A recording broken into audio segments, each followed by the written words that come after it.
सभी को मेरा नमस्कार। आज हमारा देश आजादी के अमृत काल में पहुंच गया है और इस अमृत काल में जब हमारे देश के विश्व प्रसिद्ध व्यक्तियों की बात की जाती है तो मुझे एक व्यक्ति का किस्सा याद आता है, नेताजी सुभाष चंद्र बोस का, जिनके चरित्र से हिटलर भी प्रभावित हुआ था। उन्हीं में से एक किस्सा मैं आज आप सभी के सामने प्रस्तुत कर रहा हूँ। जब नेताजी सुभाष चंद्र बोस जर्मनी गए थे हिटलर से मिलने के लिए, तो वो इंतजार कर रहे थे कि हिटलर आके मिलेंगे। तो हिटलर ने क्या किया था, अपने बहुत सारे बहरूपे रखे थे कि उनको जान का खतरा था हमेशा, क्योंकि हिटलर ने उस समय आरएसएसआर, रसिया और उसके बाद फिर यूएसए से और ब्रिटेन, जो जो उस समय उनके गुलाम थे, उन सभी के साथ युद्ध छेड़ के रखा था और उन्हें जान का खतरा था। तो किसी से मिलने से पहले अपने 3-4 हमशक्ल रखे थे और हमशक्लों को भेजते थे हर बार। तो नेताजी सुभाष चंद्र बोस गए और बैठे थे सोफा पे, और उनका पहला जो फेस टू फेस दिखने वाला इंसान है हिटलर आया और नेताजी सुभाष चंद्र बोस के सामने हाथ फैलाया, बोला हाय आई एम हिटलर।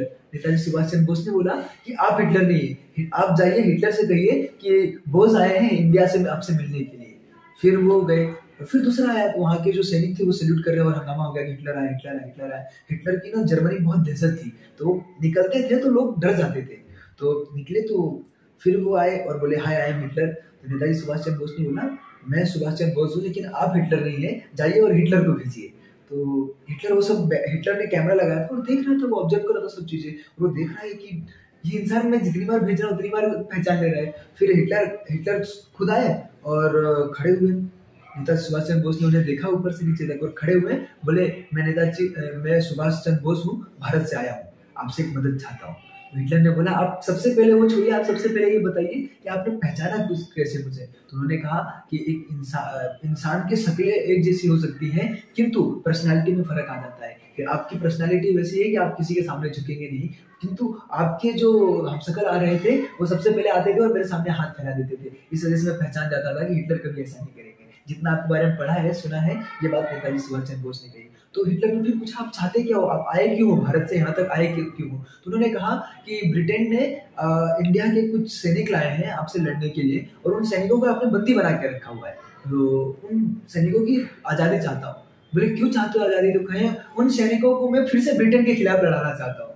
तो हिटलर उनको ऊपर से नीचे तक 2 बार देखा कि आप चाहते हैं क्या, मतलब क्या होगा क्या ऐसे। तो उन्होंने बोला कि नहीं, आप मुझे मौका दीजिए, मुझे भाषण देना उन सबके सामने, और भाषण देने के बाद अगर आपको नहीं लगा तो आप मत छोड़िएगा।